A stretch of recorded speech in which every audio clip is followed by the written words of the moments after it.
2차 북미 정상회담 이야기 이어가 보도록 하겠습니다. 정대진 아주대 통일연구소 교수 모셨습니다. 교수님 어서 오세요. 안녕하십니까. 네, 어제 얘기부터 먼저 해보겠습니다. 단독 회담 뒤에 만찬이 진행이 됐는데 두 정상이 낙관적인 전망을 내놨어요. 어떻게 보셨습니까? 네, 뭐 이미 큰 틀에서 합의를 다 이룬 것 같습니다. 그리고 양 정상 모두 만족할 만한 지금 보고를 받고 어제 화기애애한 분위기에서 만찬을 마친 것으로 보이고요. 네.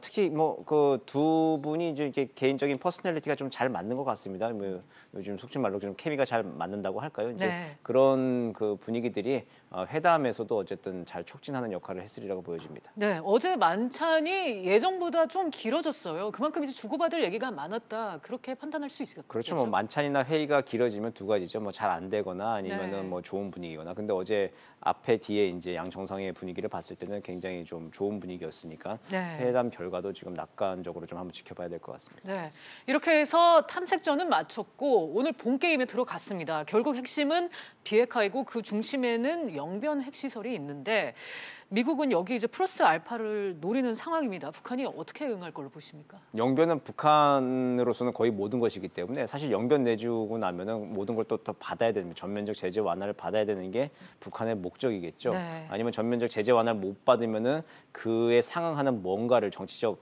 조치들을 좀 받아내야 될 건데 김정은 위원장 표정을 봐서는 뭔가 좀 약속을 좀 받은 것 같습니다.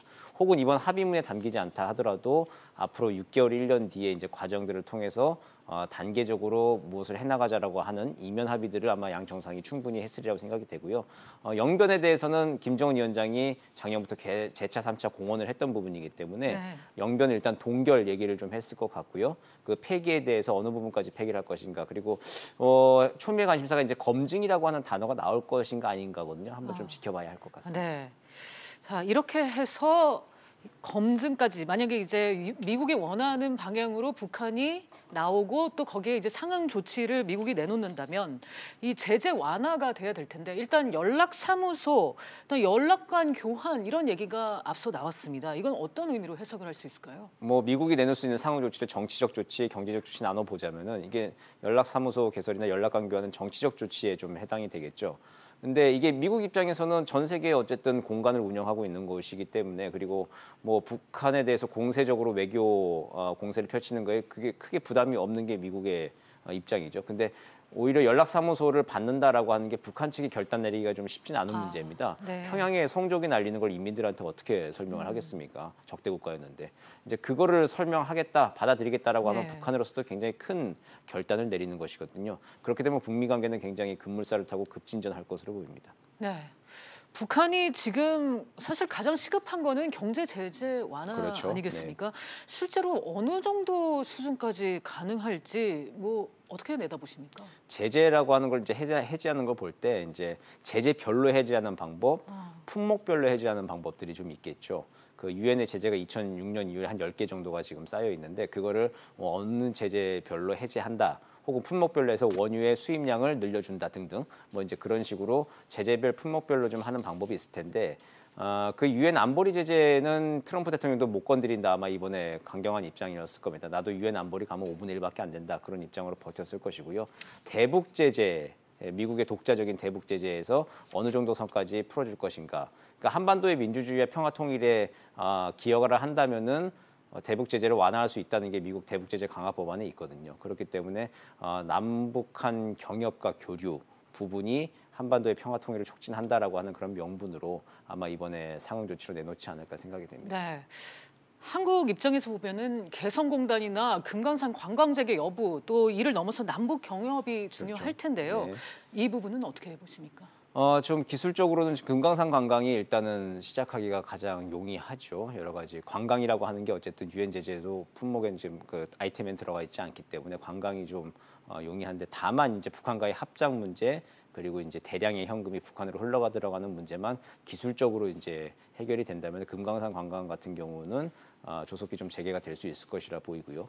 개성공단 같은 경우에도 기술적인 문제입니다. 역시 합작 문제하고 벌크 캐시, 대량의 현금이 북한에 들어가는 것들을 다른 기술적인 방법으로 어떻게 해결할 것인가만 협의만 된다면은 충분히 제재 면제 승인을 받아서 당장 재개할 수 있는 그런 여건들은 갖춰져 있다고 보여집니다. 네.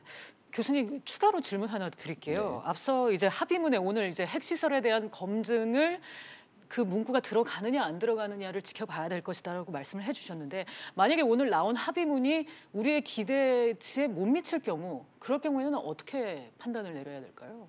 기대치에 못 미친다 하더라도 이제 우리의 역할은 이제 촉진자 중개자 역할인데 포기할 수가 없겠죠. 이게 우리 당사자 문제이기 때문에 우리에게도 그렇기 때문에 계속 어떻든 북미의 대화의 틀이 끊이지 않도록 계속 노력을 해야 되는 것이고 특히 중요한 게 뭐냐면 미국 워싱턴 내부에서 이 한반도 문제와 비핵화 문제가 워싱턴 내부 정쟁의 도구로 좀 비화하지 않도록 그쪽 분야에 오히려 총력 외교를 좀 기울일 필요가 있을 것 같습니다. 북한을 설득하고 판을 유지시키는 것도 중요한데 어쨌든 우리의 동맹이라고 하지만 그쪽에서 지금 굉장히 좀 어려운 여건들이 좀 조성되고 있죠. 한반도 문제에 대해서 그쪽에 대해서 좀 관심을 좀 더 많이 기울여야 할 때인 것 같습니다.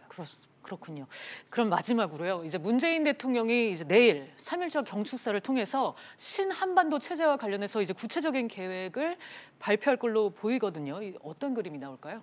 뭐 정치적인 차원에서는 어쨌든 새로운 100년에 대한 얘기, 평화 증진을 통해서 우리가 전쟁을 종식하고 새로운 그 환경을 만들어 나간다는 이야기, 그게 정치적 측면에 담길 것이고요. 경제적인 게 크죠. 경제와 번영 차원에서 지금 우리 정부가 가지고 있는 신한반도 경제 지도 구상이 어떻게 정말 구체화시킬 수 있을 것인가.